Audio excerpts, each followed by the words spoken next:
Welcome to another episode of Video Store Rejects. This is a podcast where we discuss directors' filmographies, one film at a time, and our favorite film franchises. I'm your host, Cody House, and with me is my co-host, Chris Jacobs. How's it going, guys? Today we are still talking Ridley Scott movies, and today we didn't have a guest initially for the movie this is going to be the next film in the filmography, which is his Columbus movie, 1492, The Conquest of Paradise. So I decided to double it up with another historically inaccurate film, Kingdom of Heaven.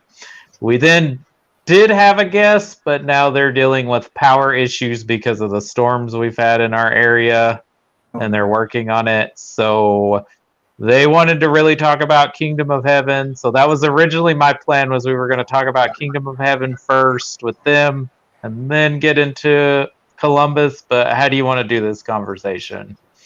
You know what? I'm good with either, because either way this goes, I'm going to rip into some Columbus here.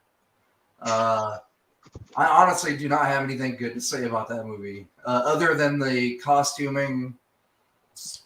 Well, I will say the production design, the cinematography, the costumes, and I like even the score. The score's pretty good because it's the same guy that did Blade Runner. Yeah, score. Yeah. But wasn't bad. But I will tell you, it's like they took a middle school history book on Christopher Columbus and made a propaganda movie out of this. Right? Like, and they took just washed over the genocide and everything else that comes along with it, and the fact that he was actually just a huge piece of shit. So, and bad at his job. He was bad at his job, because I yelled at this movie constantly while watching it, and yes. Jessica laughed at me because he keeps saying, we've got to go to the west, to Asia. I'm like, dude, Asia's east. It's east. Yeah. You're staring at maps all day. You can't tell the difference between east and west. Yeah, oh my gosh. It was bad. It's like the president at the time, the White House at the time, was like, hey, we need a movie on Columbus, because wasn't it like the 500th anniversary or something like that? Yeah, and I can't remember what the opening scroll is, but I rolled my eyes. It was like, 500 years ago, it was a time of persecution and, I don't know, maybe ignorant. I can't remember. It's like, and one man dared to dream. I was like, oh my God. Yeah. They thought he was an idiot. For Clinton. Oh, and another thing. They were talking about, they were still trying to drive home the fact that the earth was flat. The earth had been proven round like way before this. It's insane. Where did we get that myth that the earth was flat, and that that's why they thought Columbus was crazy, because he thought that the earth was round and not flat? I can't remember of when I learned this in school, if it was connected with Columbus, but I do remember learning something about people thinking the earth was flat. Now, I don't know if that's true or not. People legitimately thought that, or that was just a myth that people thought. But yeah, like, we'll shout him out, the YouTuber, is it called The History Buff? Is that his name? Yes. Yeah, he kind of eviscerates this movie pretty harshly for its historically inaccuracies. And yeah, he says that, like, they'd already proven the earth was round at this point in time. Right. Also, he's not the first dude to go to North America. The Vikings beat him to it. Yeah, like 500 years before, 200 years before that? At least 200 years. It could be longer. I wonder when Leif Erikson. And like he's trying to get to Asia. Like I always learned in school, it was India is where he wanted to go, which is it's connected. Right. And like he talks about, it's not what Marco Polo talked about. I was like, because you're not where Marco Polo went. Yeah, it's man, and the way that they spun it. You're right. 500 years, half a millennium before Christopher Columbus. Yeah, on top of natives that were already here. Already there that lived there? Yeah. Yeah. So, and then more than likely crossed the land bridge, millennia before, hundreds and hundreds and hundreds of years before that. So, which were Asian people, to a point. But my goodness. Then they give this movie a bad guy. Yeah. To shift all the blame off of Christopher Columbus, and they give it to this bad guy who you'll recognize in Robin Hood, Prince of Thieves. He's the nephew to Little the John. Sheriff. Or okay. He's like the sheriff's nephew or something like that, and he ends up killing him. But he's also the bad guy in The Crow. In The Crow. He's in a lot of 90s movies as the bad guy. And there's a lot of actors acting with a Spanish accent that should not be speaking in a Spanish accent, including Michael Wincott. Yeah. And the dad from Transformers was in this, and I guess he redeemed himself for being in this movie by being in Transformers, which is not much better. Kevin Dunn's a talented, funny guy. He's been in a lot of things. Weird him showing up in this movie, though. Like, okay, I get it. If you're going to do... As a movie, it looks good. It looks solid, visually. Yeah. It visually looks solid. It looks great. The cinematography is great. But it's just the facts. It's the way they smudged it and ignored all of this stuff and tried to humanize them. That is just so laughable about this movie. Yeah, and I wonder, in 1992, did we already know the things about Columbus, or were we still like getting this picturesque version of him, of this guy who wanted to discover new lands? But I'm pretty sure that we knew it, like scholars and people who studied this knew it, but it was still being taught in like high schools and stuff. Like we were still being led to believe that, the earth was flat. Christopher Columbus wanted to prove them wrong and sail to Asia and ended up discovering America, which he didn't, by the way. He discovered the islands, which he was like 500 miles away from the mainland. And they still want to, give all the credit to him. And correct me if I'm wrong, because I think in the History Buffs video, it says that Columbus does get imprisoned in Spain for the atrocities he committed while over in North America, but they push it on this other guy, and then like Columbus just gets imprisoned because like Spain's mad at him.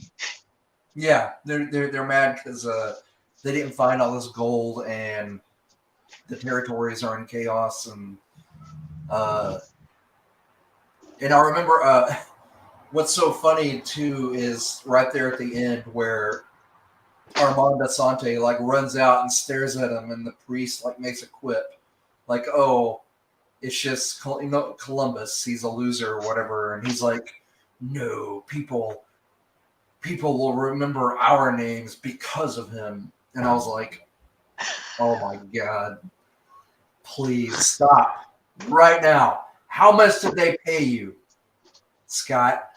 How much did they pay you to make a fluff piece like this? Well, if it makes you feel better, this movie did not do well financially when it was released. It was a flop in America. And honestly, in 90, look what we had coming out in 92. And going up against a big historical epic, I can kind of see why it didn't do all that great. And so this shows that Ridley Scott has been shady before about movies that didn't do well. Like I know a lot of people were making fun of him about his comments about The Last Duel and millennials on their cell phones, but he made a comment about this movie like stupid America. He didn't say stupid Americans, but he's like, well, America just doesn't understand European action. Okay, here's the quote.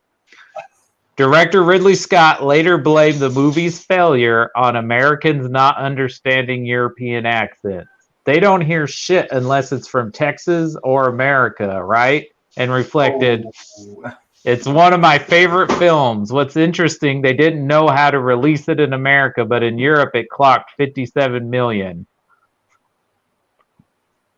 So I guess that was good money in 1992.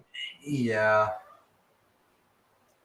I don't know, man. I think he's a bit salty because nobody bought his nobody bought his crap.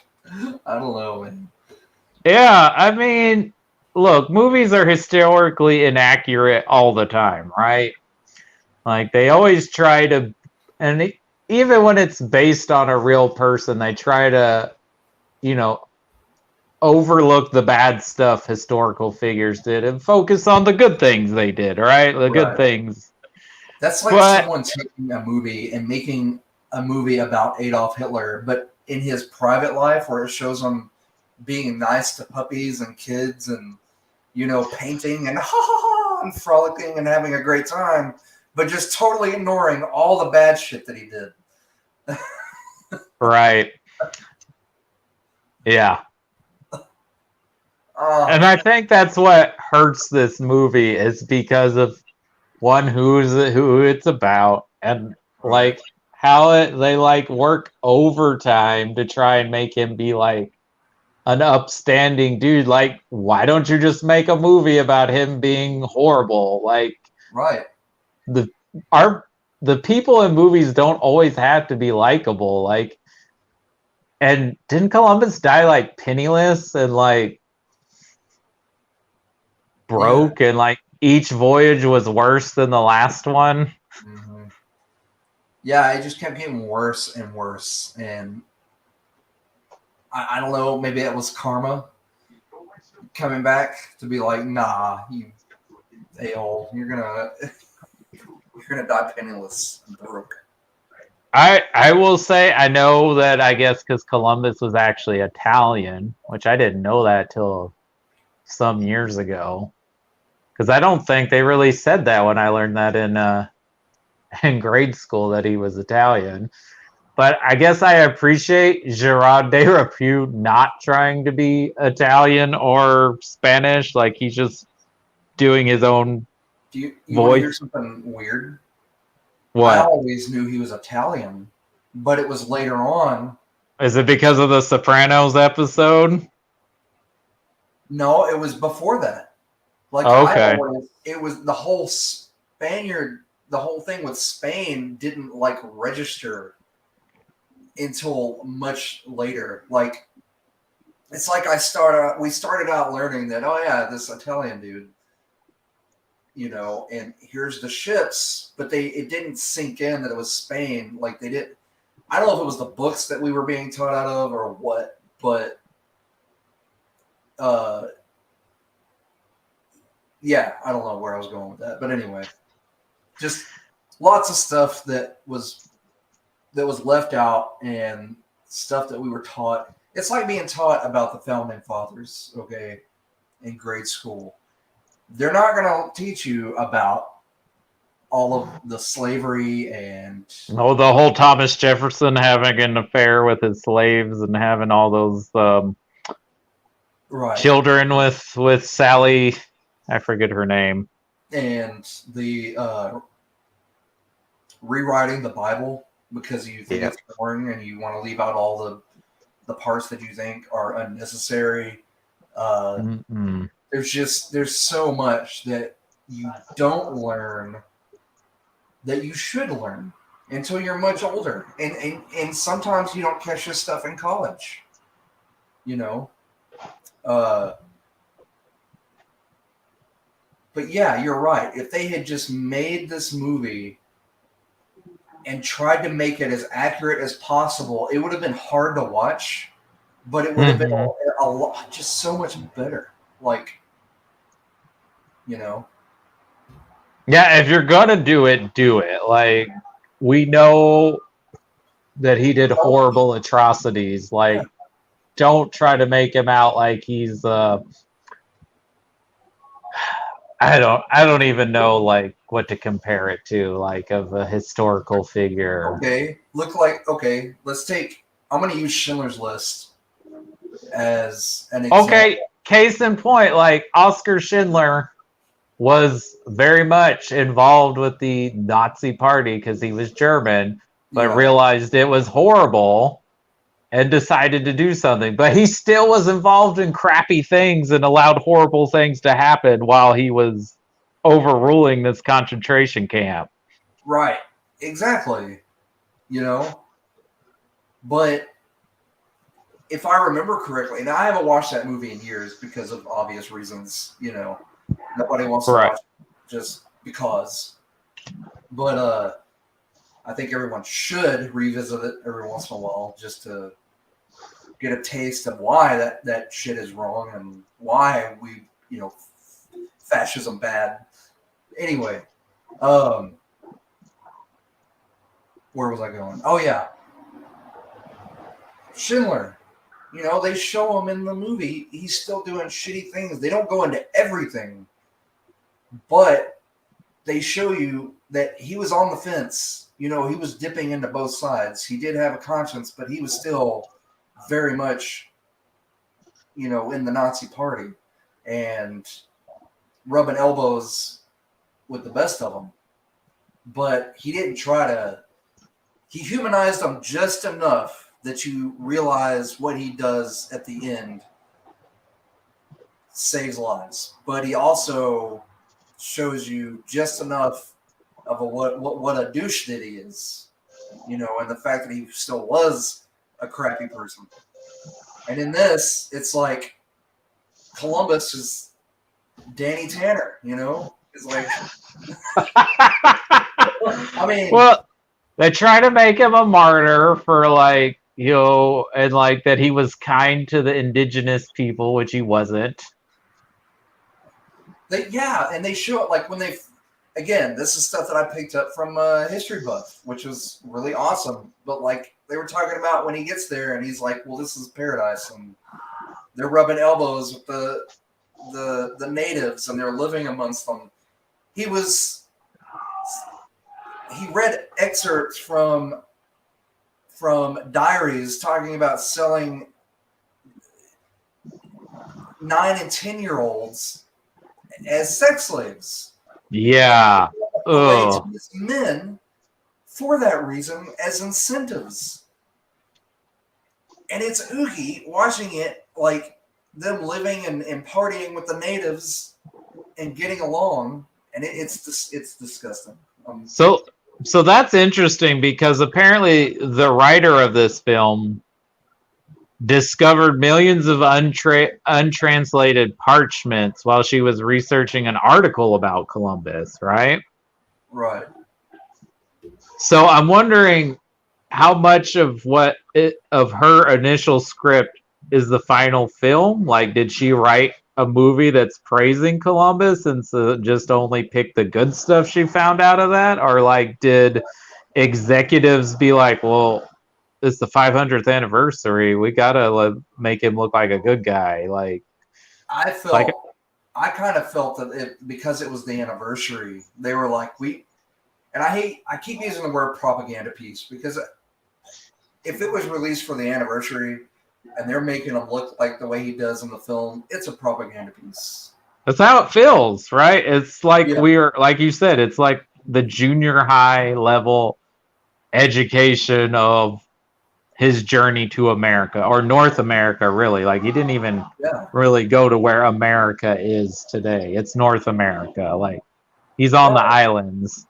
And it's just they did such an injustice to the whole thing. Like again, and it's sad because again, they look at what they probably spent on production and the costumes and the locations and the ships that they had in the water and the extras. And yeah, this movie had to have cost a lot of money for 1992 standards. Yeah, and it was supposed to be on this grand and epic scale, and then it was just it was so lackluster and just disappointing and laughable and disgusting at times. I mean, and I feel like it's just kind of a boring movie, just like taking out all like the atrocities and the heavy lifting it does to try and make Columbus look like a good guy instead of the horrible person he was. Like it's just not even that interesting of a movie. Right. Yeah. Like it's just like okay, like yeah, did we really need this? And so apparently, even in 1992, people were not impressed with this movie because it didn't get very good reviews either, for the most part. Though Roger Ebert gave it a thumbs up. Yeah, I feel like maybe he got paid off too. I don't know. He said that De Rapu lends its gravity. The supporting performances are convincing. The locations are realistic. Okay, the locations are realistic, Roger. I'll give you that. Look at the time period he grew up in. I'm telling you, they all got that low that education where they just didn't cover any of that. Yeah. So they all have that grand image of Columbus in their head. And you know what? I did too until I started learning that stuff. So it's almost like if he truly didn't know any better, then you can't really fault him. But if he had all that knowledge at his fingertips and he chose to cherry pick all the good stuff out and make a propaganda piece, then yeah, he's at fault for that. And it's just not a good movie. Yeah, and I just don't want to know like where the decisions landed. Like, was this Ridley Scott's decision, or was like Ridley Scott told this movie you have to make Columbus look like a good guy in this movie? Like, I don't know. I mean, and I don't know, Ridley, have you watched this movie since it came out? Because like there's not a director's cut of this one, and you've got almost a director's cut for every one of your movies. There hasn't been like some sort of big special edition DVD or Blu-ray release. I'm surprised about there not being a special edition, because it does seem like there could have been more in there. Some of the editing seemed really awkward at times, and so that makes me believe like there was some.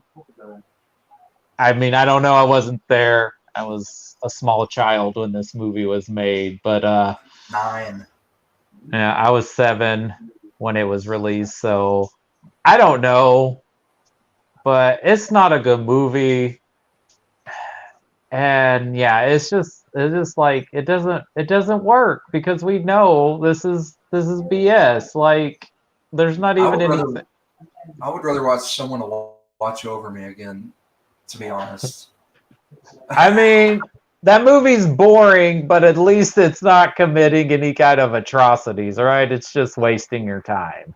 And then you're in and out of there in what, an hour and a half? So yeah, I don't even think that's a 2-hour movie. So yeah, this was 2.5 hours, and like, yeah, I can't even say that there was like anything really good in this movie other than like the production of it. Like, the acting's okay from Derapew and Sigourney Weaver. Like, they do their job. But really, it's just kind of like whatever. Like, it's not. Yeah, it exists. It's a movie. Don't watch it at all. It's not even for what usually movies do. Like, it goes the extra mile in my opinion. You know who they considered directing this movie was Francis Ford Coppola and Oliver Stone. I got a feeling Oliver Stone's version would have been vastly different, and he would not have portrayed Columbus as a good dude. No, even some of his stuff's kind of out there, but historically, but whose isn't? Did you know there was another Columbus movie that came out around the same time? I heard that the Two for Paradox there. The Discovery, which was directed by John Glenn, who directed a lot of the Bond movies, and has Tom Selleck in it as King Ferdinand. Robert Davi, Marlon Brando, a young Catherine Zeta-Jones, and Benicio del Toro. I guess they were really trying to outstar each other there. Yeah, and I think that's a prime example of the studio. Is like, hurry, we gotta get ours out first. Ours is gonna be bigger. I think this movie actually did better commercially than Ridley Scott's, but it got even worse reviews. Oh, I'll bet. So Roger Ebert gave this one star. This movie takes one of history's greatest stories and treats it in such a lackluster manner that Columbus's voyage seems as endless to us as it does to his crew. I would say the same about 1492, The Conquest of Paradise, too, honestly. Yeah. Also, you can't claim something when there's people already there, dude. Yeah. So Jessica made a joke. So, I don't know if you ever got school off for Columbus Day because, him being Italian, I think the Italian Americans were a big part of getting that as a holiday. Of course, now we also recognize it as Indigenous Peoples Day. But you know how many... That's what we started in our household. We do not... It's Indigenous Peoples Day, and that's what we started teaching our kids. We do not recognize Columbus. Yeah, get out of here. You're canceled, sir. Pretty much. Even though you've been dead for 500 years or plus, you're canceled. Yeah. But stores still have Columbus Day sales, right? You see them advertised? Oh, yeah. So Jessica's like, really, if it's a Columbus Day sale, you should just be able to walk into the store and claim whatever you want. Just go in there and be like, I claim this 60-inch plasma screen TV in my name.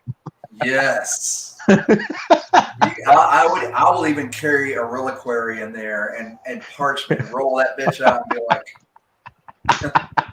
in the name of the Jacob's Kingdom, I hereby claim thee mine property. Come and take it. I will fight you.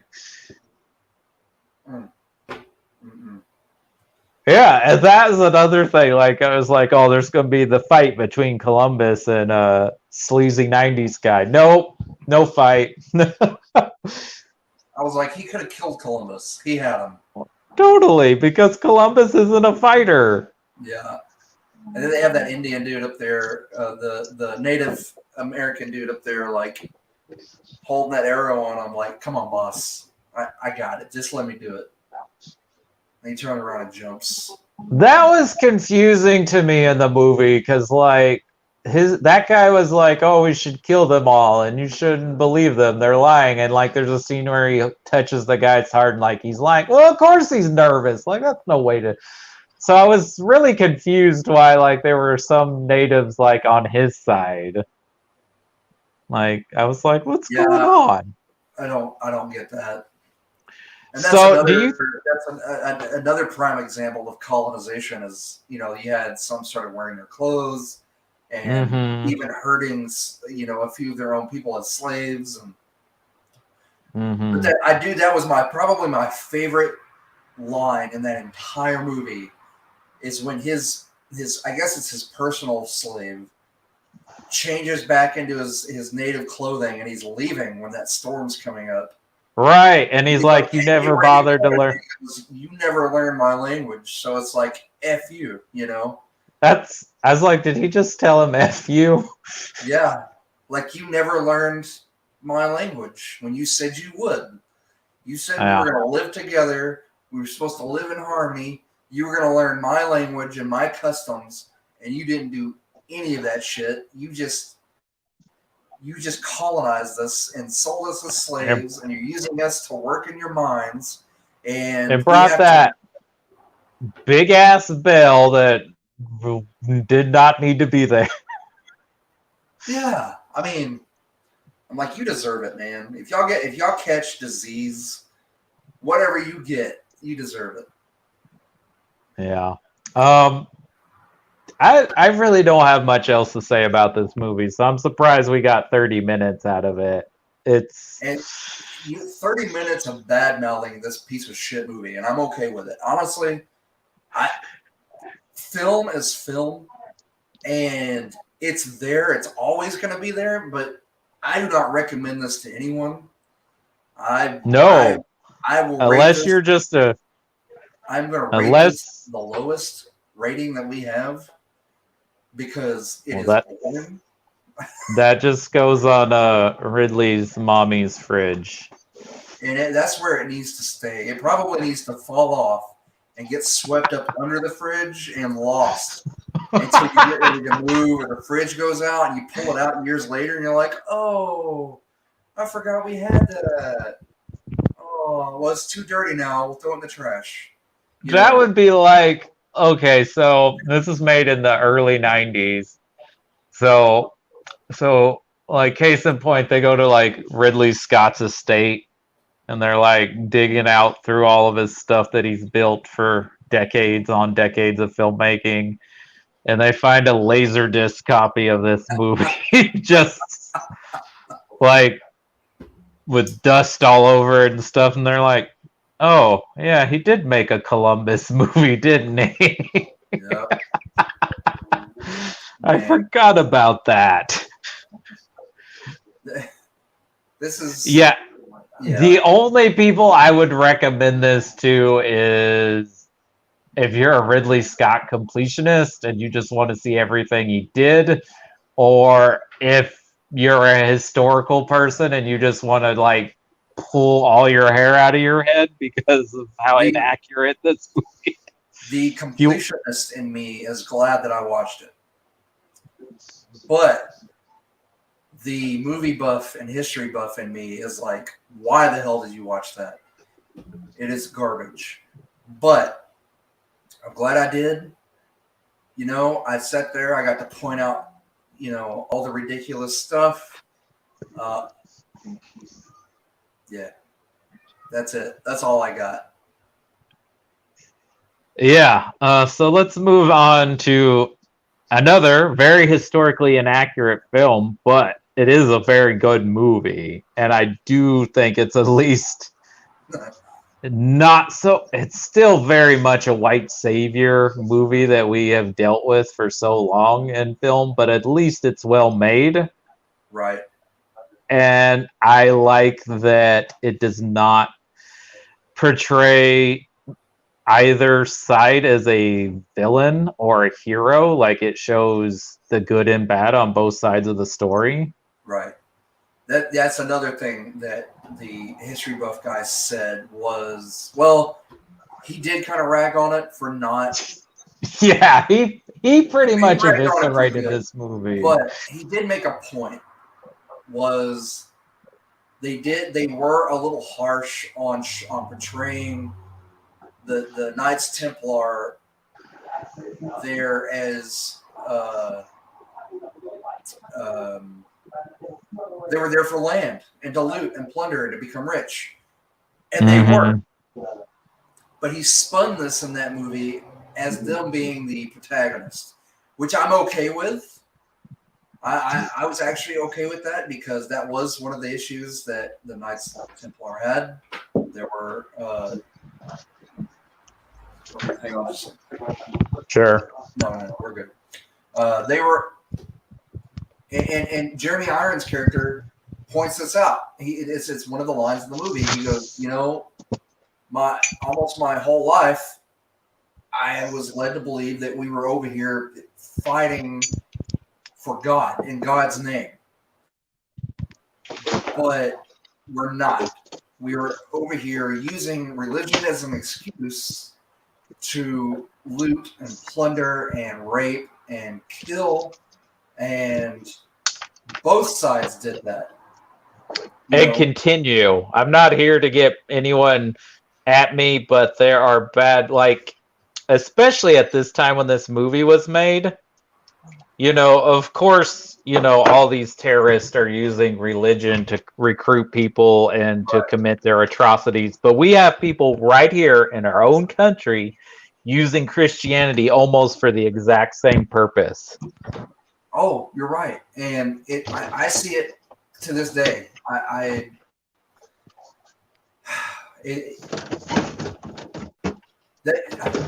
Again, like you said, so many inaccuracies in this movie, but if you set those aside, the message is there and it's blatant. And it's using the name of God or Christ to wage war, to kill. And they did that. When you think about that, they did that for several hundreds of years.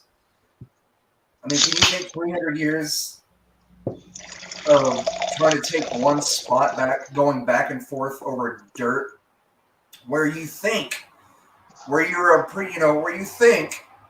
it's been told to you that Christ was crucified, or that the Muslim, that Muhammad came down, and so you've got, or the Jewish religion saying that it's their land from the very beginning, that God gave it to them. There's all these different things of why people are committing atrocities and killing one another. And I think the movie does a really good job of addressing that and addressing the hypocrisy that comes with religion. And in fact, David Thewlis' character, who's a priest, is like, I'm not religious. Yeah. He says religion does horrible things. He says, I'm with God or something. Yeah. I can't remember the exact line, but it's something like that. And I thought that was so clever too, because I remember what you're saying. I remember the line you're talking about.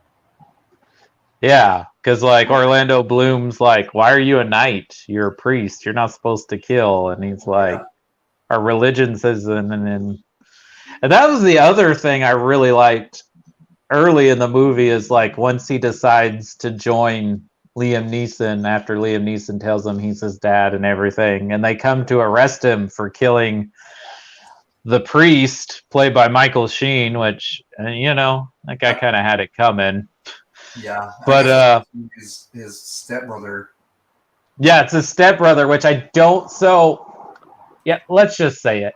I think this might be the most single-handedly where a director's cut is significantly almost a different movie from the theatrical cut. Because most director's cuts, even Blade Runner, there's something in the theatrical cut that's similar to the director's cut. Usually it's just small changes, a few extra scenes.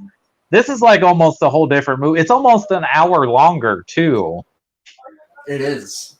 And he has a little introduction at the beginning of the movie where he's and he basically this just makes it an entirely different film and fleshes out so many plot lines and stuff that was going on that didn't even catch the theatrical version. Yeah, so I don't think in the theatrical version, which I guess I've only seen the theatrical version once. I think every other time I've watched the director's cut. I watched it in I don't. theater, and then after that, it was straight director's cut. Yeah, I think they don't establish that that's his stepbrother, and that the guy who's the Lord of the Kingdom is Liam Neeson's brother, like his younger brother, Yeah, they don't or establish that at all. older brother. I can't remember. But when Jamie Lannister, which I didn't know that was Jamie Lannister, but I don't think I've seen this movie since Game of Thrones, or if I have, I didn't put that he was in the movie. Comes to arrest Orlando Bloom, and he's like, he's a murderer, and Liam Neeson's like, well, we all are murderers. Yeah, right. He's like, you're gonna arrest all of us then? I did like his little party where he had different a different cast. He had a Nubian. He had what looked like a Northman or someone from Germany. Yeah, Germanic descent, and kind of all walks of life. And yeah, I did like that too. Like it was like he collected warriors from various parts of the land. Right. But you're right, man. I do like this movie a lot better, and it's a lot easier to not look at the historical, like, and if that's even if you know what they are. Even if you didn't know what they are, it's still a fluid story, and it's just it's really good. He did such a great job with it. Yeah, it's well done. You got amazing performances.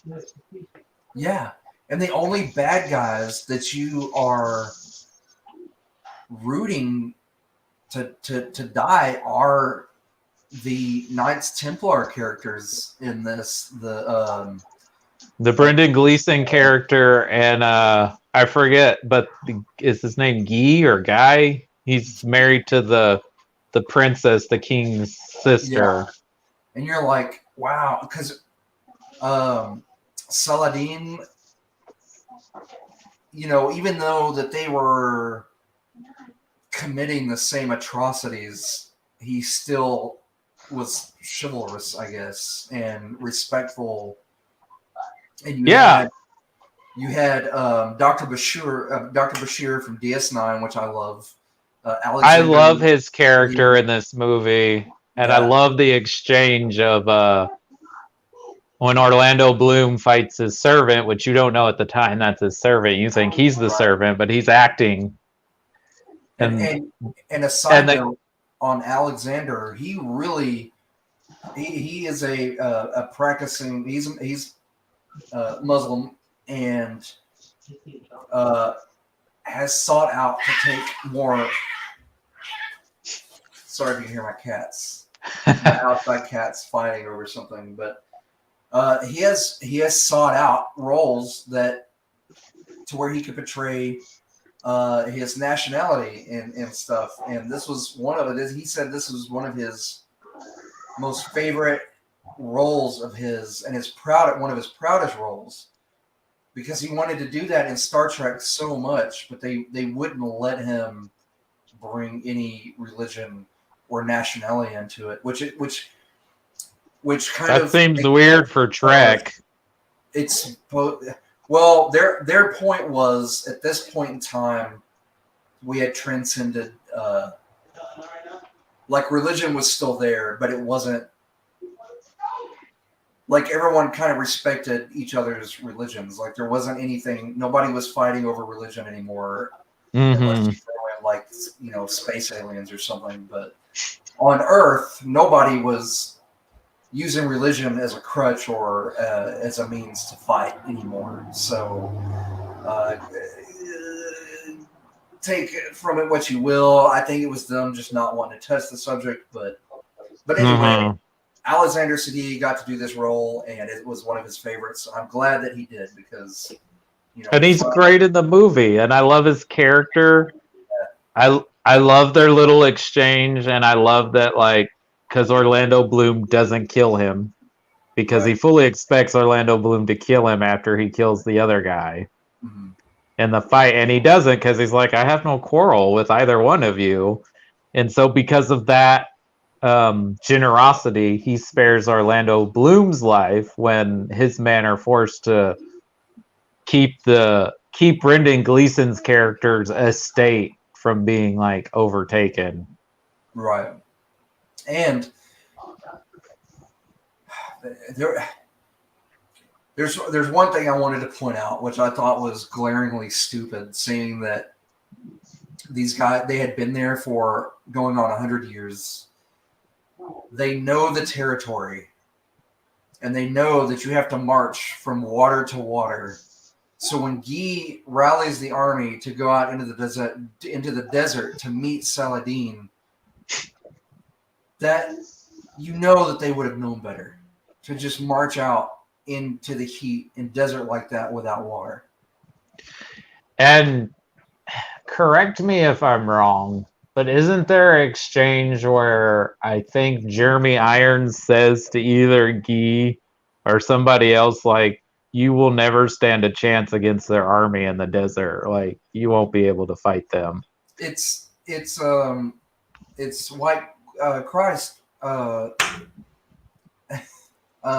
Orlando Bloom. He shows up and he's like, because they were supposed to kill him.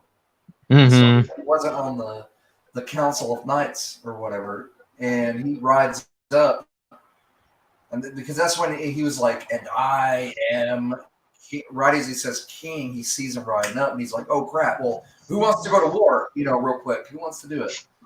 And he's trying to get everyone's praises and votes in, and that's when he rides up and he says no, and he goes, you cannot march out into an open desert and meet them. They need to come to us because we have water here. And he's like, nah, I'm a badass. I'm going to go. But you know that, like, logically, them being there, they would not have gone. And I know that was a plot point in the movie, but it was just glaringly stupid because... Well, I mean, also Orlando Bloom, to get rid of a huge army, like, all of a sudden... But...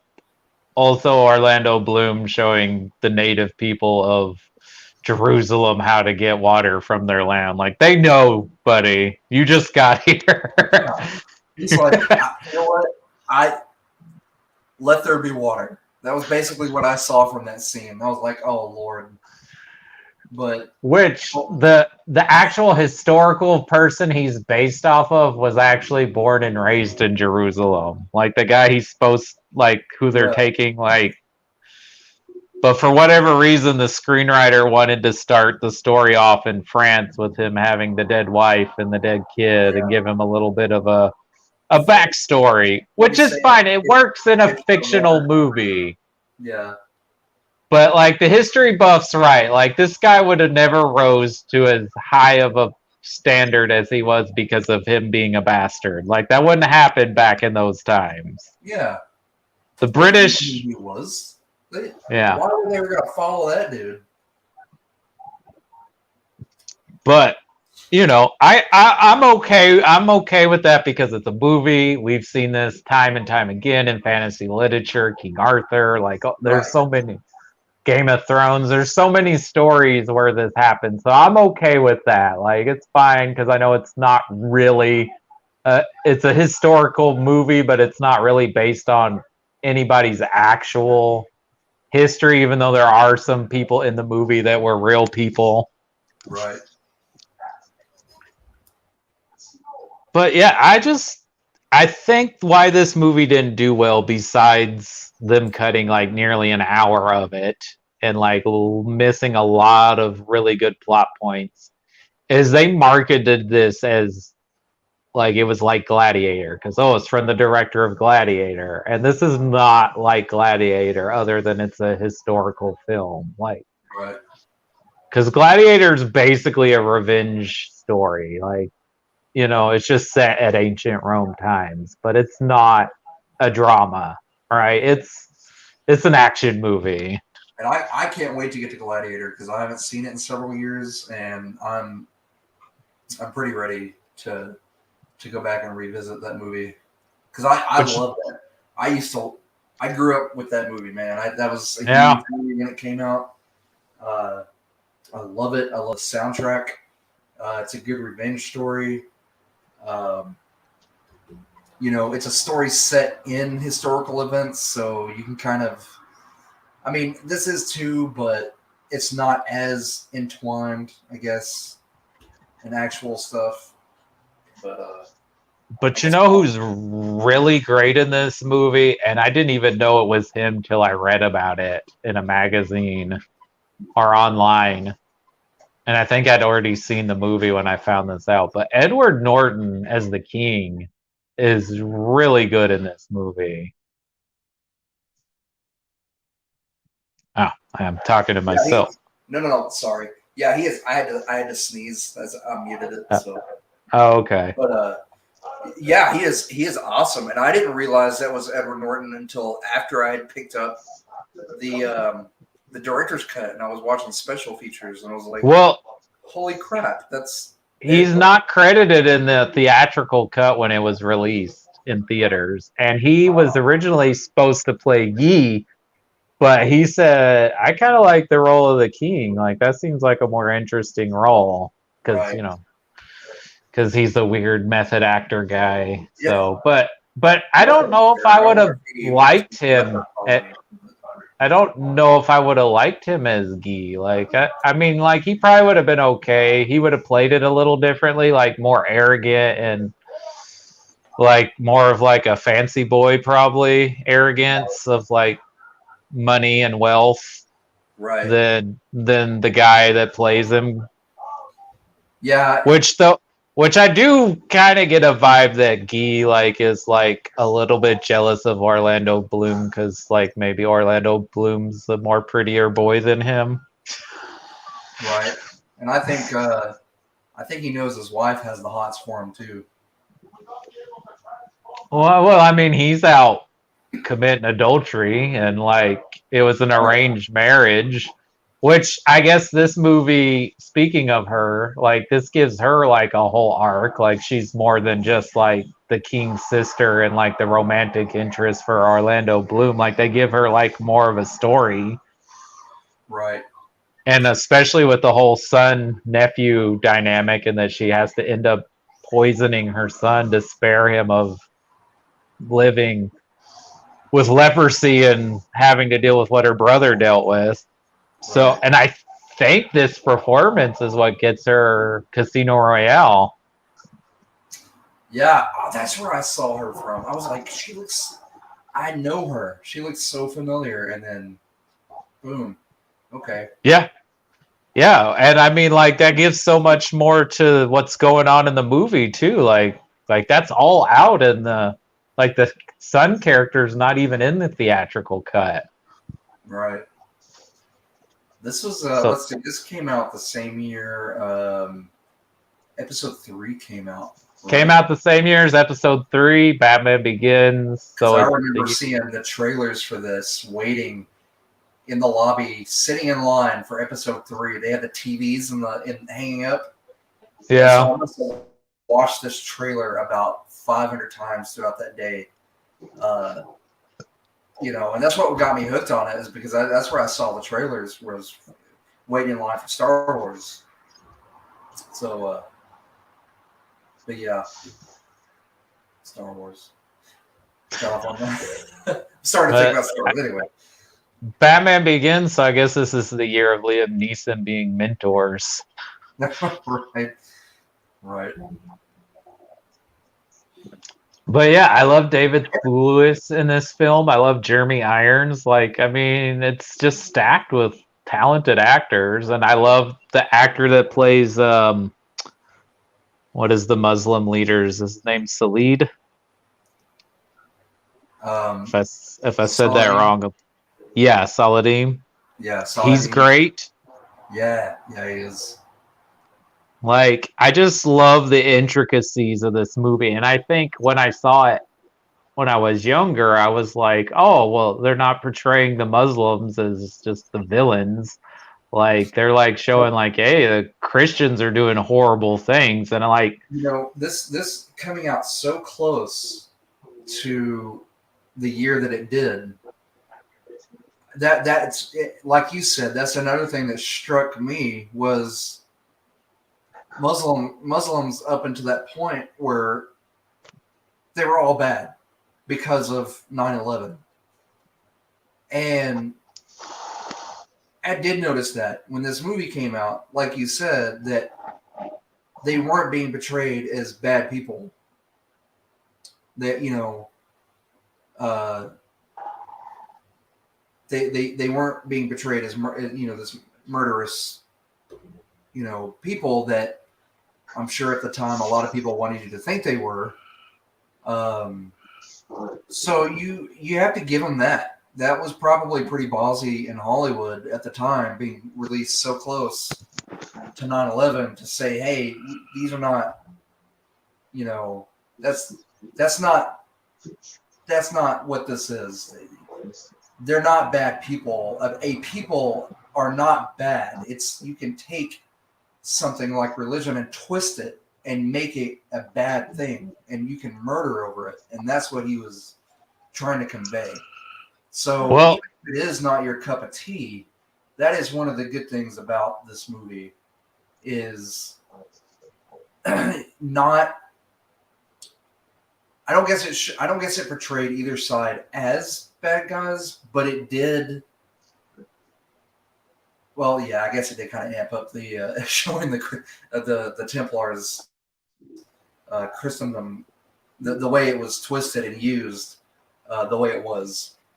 So, yeah, and I also love when Edward Norton's dying, and I guess he's the cardinal, or I'm not sure. I think he's higher than a priest. Maybe he's a bishop, and he's like, "I will take your confession now." And he's like, "I'm not confessing to you. I'll confess to God when I see him." Like right. it's like he knew that guy was corrupt and like was not really a true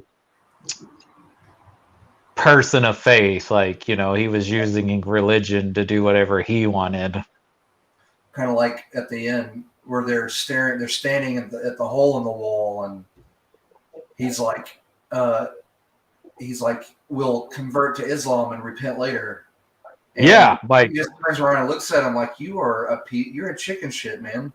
Yeah. Like, you totally.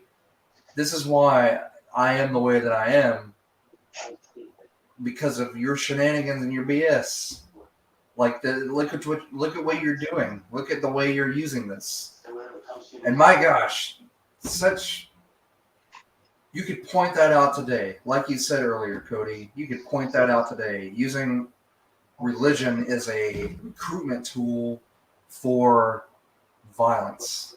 It happens. Mm-hmm. It's out there. You can watch our news. You can, in our neighborhood, in our neck of the woods, it is being used every single day. And that's another, I will get off on one of the reasons why I do not watch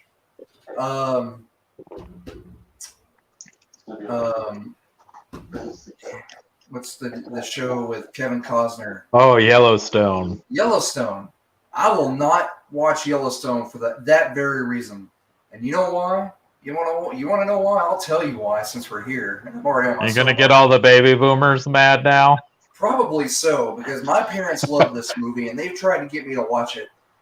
They use all of the effed up stuff that's going on in their lives and use, it's family. I'm going to kill because we're Duttons. We stick together. We're going to kill and do whatever we want.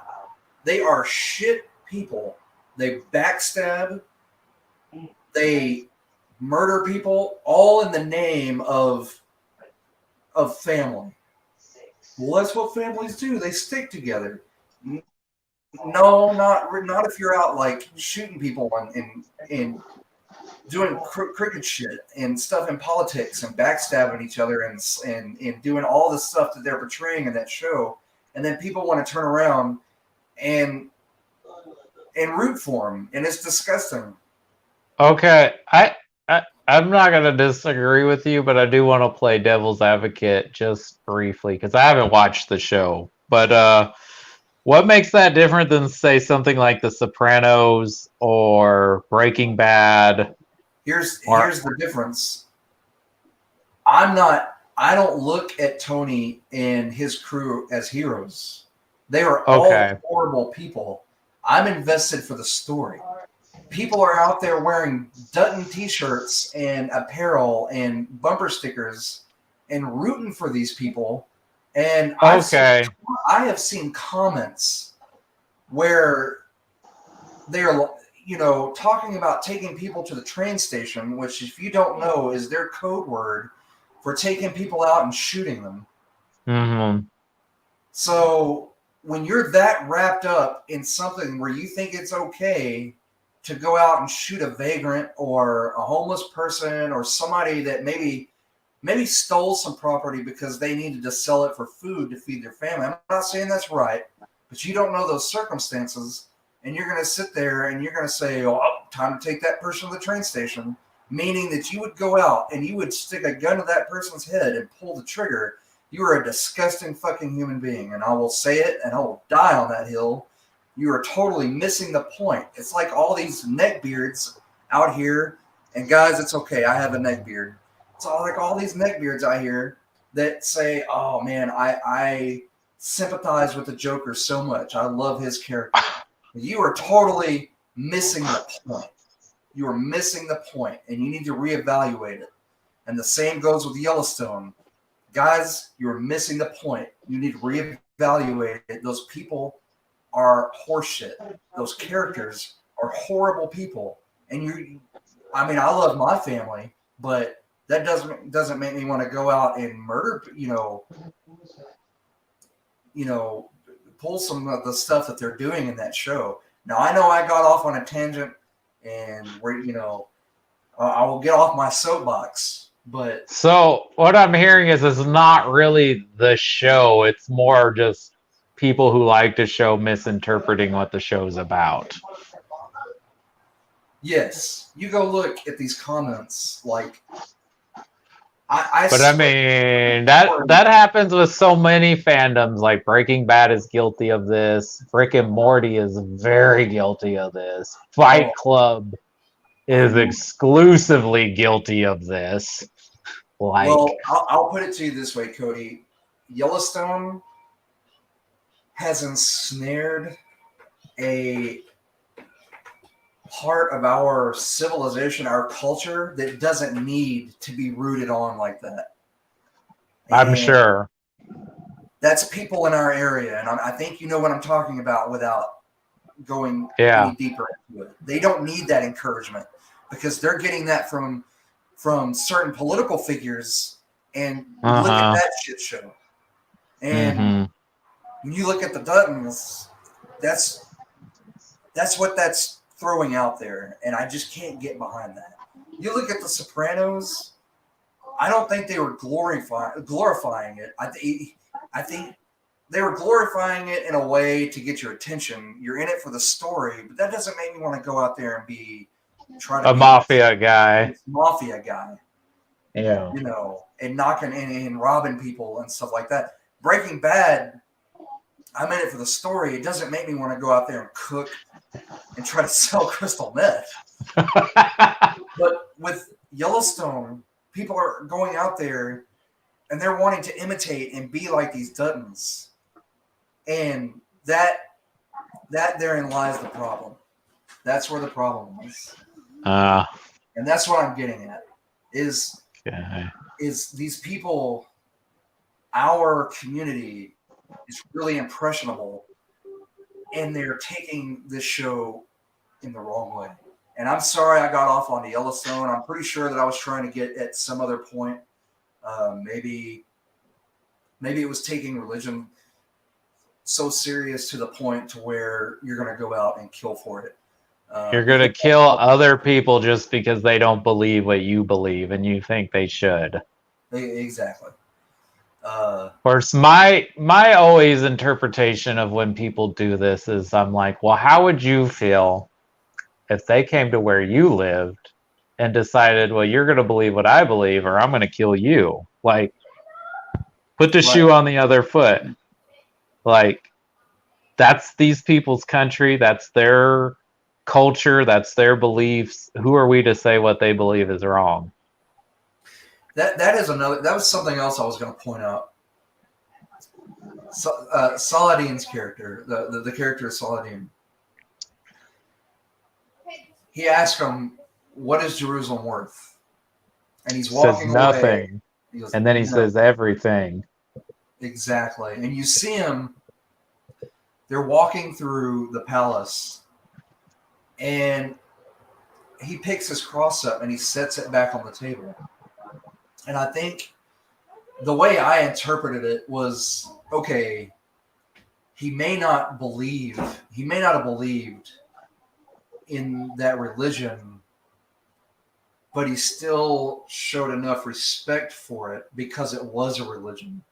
Now, it didn't stop him from killing over it, and I'm sure that was an interpretation that was added, for his character. But I thought it was a good moment that showed, it's kind of like me. I don't agree with a bunch of religions that other people practice, but I'm not gonna. That's none of my business. Exactly. I'm not gonna try to force you or convert you into thinking the way I think. I mean, that's not my job. And I think this movie does a good job of exploring that and showing that both sides have good and bad, and like that's just the complexity of our world, because we have so many different cultures, so many different ways of life, so many different ways of thinking, and we should respect that as long as it's not causing physical harm to other people. I did, I think what helped me, because I was raised Southern Baptist growing up, and in my early 20s, when I started going to college, I was interested, man. I wanted to know. I wanted to learn about these other religions, and I went to a Catholic church, went to mass to experience it. I went to a synagogue in Tyler and experienced it, and got to experience the synagogue, which was interesting. I did not participate, but I talked to the Muslim temple out of Tyler. I had gone to a Pentecostal church, and this was me just going, which is, I got stories, but I wanted to experience them for myself, because when you're growing up under one religion, you're taught that everybody else is wrong, but us. Mm-hmm. And I didn't believe that.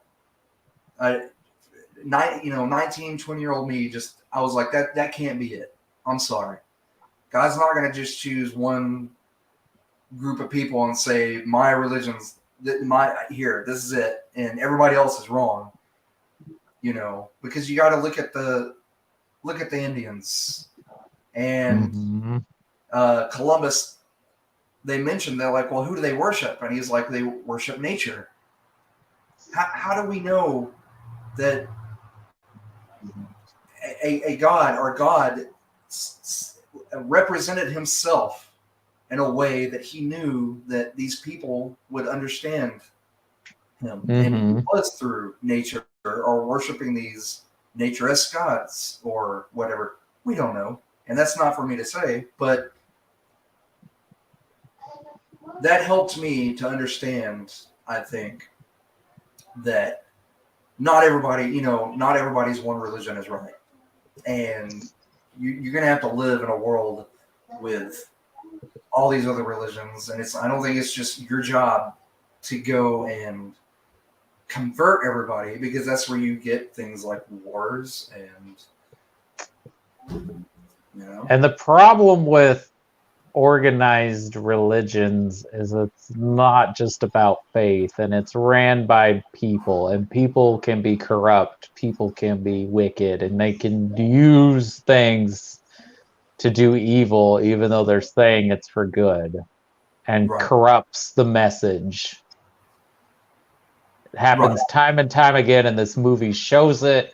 And I think this movie, even though it does a pretty good job of examining how bad the Templars were, I do think it does a little bit romanticize some of these other Christian people that I'm not saying there weren't Christians over there that weren't good people that saw the atrocities and didn't agree with it, but I think they do kind of romanticize that there's like this so many that are on the good side, and then there's so many on the bad side. Right. But I think this movie does a really good job at examining the issues that it's talking about, and doesn't disrespect really what would normally be disrespected in a Hollywood movie. Right. There was nothing. Yeah, there was absolutely nothing disrespectful showing. I don't think that disrespects any religion at all, the Christian religion or the Muslim religion, because it happened. It's a fact. I think, and I'm trying to find it, but I can't find the detail, but I think there were several Muslim leaders of the Muslim faith that sent Ridley Scott like thanks and appreciation of how he portrayed the faith in the film. Right. And that's cool. I like that. Because again, being so far, within just a few years of what happened, you know, he puts a movie out where they are not portrayed as bad guys. Because around this time, we're getting war movies glamorizing. Well, basically being very pro-America, like America rocks, America's awesome. Yeah. You know, very much the post 9/11 mentality was that. And a lot of our films were portraying that. I mean, we do get Team America, which kind of satirizes that. I like Team America because it's hilarious, and the 15-year-old Chris and me is like, that movie is freaking hilarious, but you know, there's no way I'd watch it around my kids. It's problematic on top of what's inappropriate, but it is good satire. But satire in it, and the America Fuck Yeah song is hilarious. Well, I think of that every time I'm by the big super Walmart here in Nacogdoches when I see that coffee stand called America. Yeah, America, F yeah, coming again to say the mother effing day, yeah. Yeah, but I'm glad that he got this director's cut out too, because I think this is one of his best movies. I don't know if it's like top 5, but it's definitely up there, and I think this is definitely a substantially better film than the theatrical cut, even though I actually liked the theatrical cut when I saw it, but like seeing the director's cut, I'm like, same here. I loved it. And then when I saw a 3+ hour director's cut, I blew my mind. I was like, oh, holy crap, you know. I was even more so excited. You have the DVD, right? Right. Which has the overture and I think an intermission, which my Blu-ray version does not. It just presents the whole movie in 3 hours. Yeah, I've got the overture, which was nice to see because movies don't do that nowadays. If any of you guys didn't know this, you know, a lot of early movies had overtures in them, and that was to let people come in and finish sitting down and getting your popcorn and whatnot. And then the curtains would open as the movie opened, and which is really cool. I kind of miss that. I think I love overtures. I think we could use more of them, depending on the movie. And if a movie is really long, let's get the intermission back in too. Let's let everybody get a pee break. Like the Batman. Jeremiah Johnson had an overture, and an intervention. Does it? I don't even think it's that long of a movie. Wow. Jeremiah Johnson? Is it a long movie? I always It's a 3. It's about a 3+ hour movie. Huh, I didn't know that. Yeah. Like, I love the Batman, but that thing could have had an intermission, guys. Right. Like, because I really needed to pee after seeing that movie. Ooh, that comes out this weekend, by the way, or was it last weekend? It comes out on HBO Max Monday. Yeah. Monday, okay. I heard it was this weekend, which is lame. I was like, yes, a movie to watch, but yeah. Is there anything else? I mean, I think if you haven't seen this movie or you haven't seen it in a while, if you can find the director's cut, watch it. I think you'll get something out of it. And just try not to compare it to Gladiator, because I even remember a review on the Kid Craddock show, listening to it on the radio, going to, I think, Lon Morris, whatever the guy's name was that would review movies every once in a while, like made fun of it because of the casting of Orlando Bloom, and like said he seemed like a little boy compared to Russell Crowe. And they like intercepted scenes of like Russell Crowe's speeches and battle cries in Gladiator, and then they're like, here's a scene from Kingdom of Heaven. It was like a little kid saying, I gotta go potty. Speaking of themes, for you soundtrack buffs out there, if you, during the scene where he gives this big speech, the theme that is playing is the theme that they play during the speech in my mind went blank. Antonio Banderas, Viking, he goes over 13th Warrior. 13th Warrior, thank you. It is the 13th Warrior theme that is worked into that. Which I haven't seen that in a long time, which apparently it's a movie you should watch before seeing The Northman, but I remember liking that movie. I can't wait. I do too. I like it. I like it for what it is. It's got some cheese, but I loved it. And I had the soundtrack, so yeah. But I think definitely this is among Ridley Scott's best films. It's one of the genres he does well, even though today we talked about one movie that is an atrocity that's in the same genre, and one that I think is secretly one of his best films that doesn't get really talked about as much as some of his other well-made films. Right. All right, man. Well, let's see. We don't have anything going on tomorrow, do we? Nope. No. So I'm guessing we'll be back for some more Sunday James Bond brunch. Yep, we're powering through them with the 80s ones. Yes, so we're gonna do. I got to finish the Dalton ones, but I did the 2 Roger Moores already. Okay, nice. Yeah, we got to get started on those like tonight, probably. So, which one? Octopussy, A View to a Kill, Living Daylights, and License to Kill.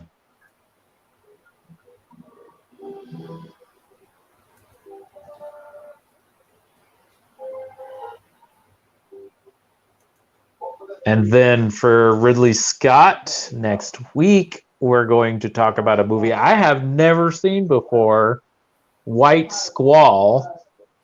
Actually, I like that movie.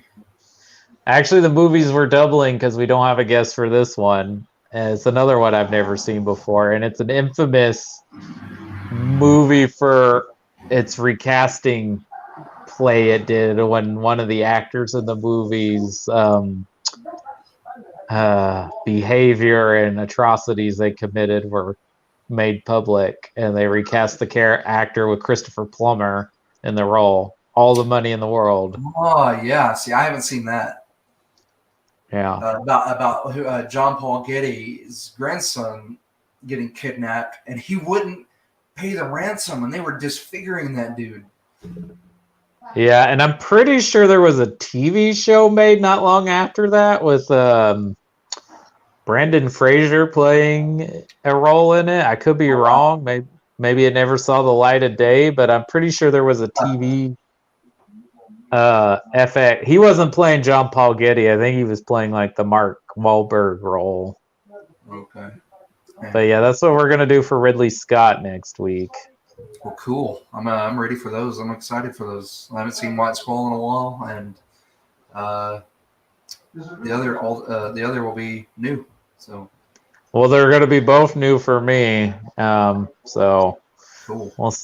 We'll see how those play out because it's kind of a crapshoot with Ridley Scott, in my opinion, of where the movies land. Right.